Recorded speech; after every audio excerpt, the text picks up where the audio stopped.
الحقيقة أنه الإسلام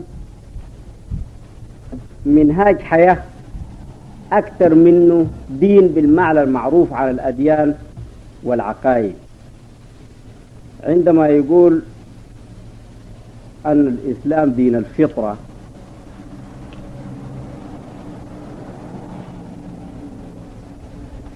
هذا المعنى الذي به الإسلام دين الفطرة هو المعنى الجامع للقمم التي تلتقي عندها البشرية. إذا قلنا مثلا اليهودية أو النصرانية أو البوذية أو الهندوكية أو الأديان المعروفة في الوقت الحاضر، سواء كنا بنعتقدها كتابية أو ما بنعتقدها كتابية، إذا تحدثنا عن هذه الأديان بتقوم على عقائد معينة ومراسيم للعقائد، ونحن عندنا أن الإسلام بيقوم على عقيدة وعلى مراسيم للعقيدة، ولكننا قررنا هنا أن هذه المرحلة التي تقوم على العقيدة ومراسيم العقيدة هي في الحقيقة ليست الإسلام في قمته، وإنما هي مرحلة الإيمان منه. ومرحلة الإيمان، مرحلة العقيدة في الإسلام هي مرحلة انتقال، هي مسألة مرحلية نحو السير إلى الحقيقة الإسلامية التي هي منهاج حياة. الإسلام أسلوب حياة، منهاج يحيا الإنسان على وفقه ليحقق حياة أعمق باستمرار. والإنسان عندما ارتقى فوق الحيوان وأدخل في طور التكليف كان عليه أن يكبت كثير جدا من رغائبه. المجتمع عمل دور كبير، خدمة كبيرة جدا في أنه اضطر الإنسان ليسيطر على غرائزه. والحقيقة أنه العقل نفسه لم ينشأ إلا من الاحتكاك بين الرغبة التي تريد أن تتحقق والسيطرة عليها التي يفرض العرف ويفرض القانون.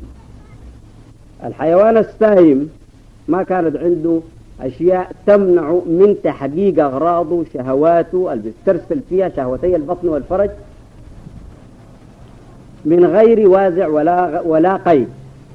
لكن مجرد من دخل العقل ظهر المجتمع البشري، أصبح للمجتمع عرف وأصبح عنده عادات. العرف والعادات التي تواضع عليها المجتمع البدائي في سحيق الآماد الزمنية هي أصول الشرائع والقوانين التي نحن نعيش في وقتها في الحاضر ونطورها باستمرار، لكنها أخذت بداياتها من ذلك الوقت. وبدت الشخصية البشرية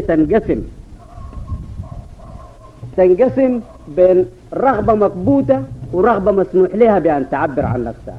يعني الإنسان لما زي ما قلنا كان في مستوى الحيوان السائم كان رغباته كلها تجد فرصة لأن تنفذ، ما عنده وازع، ما فيش اعتبار لحرام وحلال.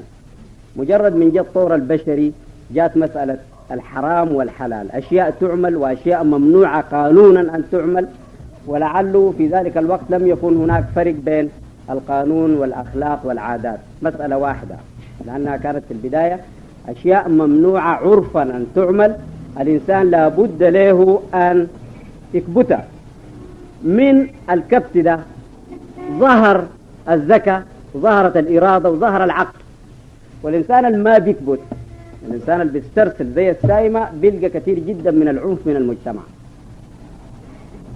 وصار الكبت باستمرار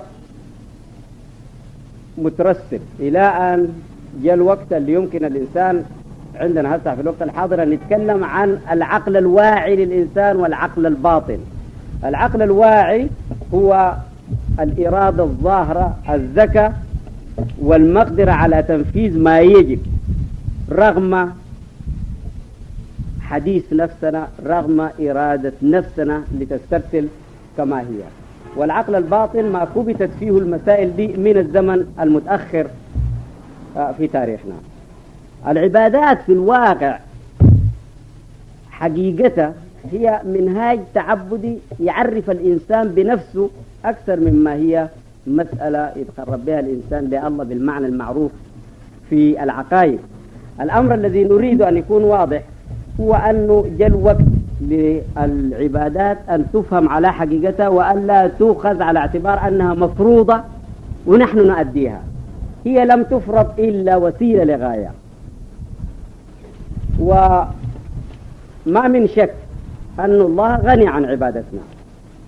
العبادة ربنا غني عنها، يا أيها الناس أنتم الفقراء إلى الله والله هو الغني الحميد.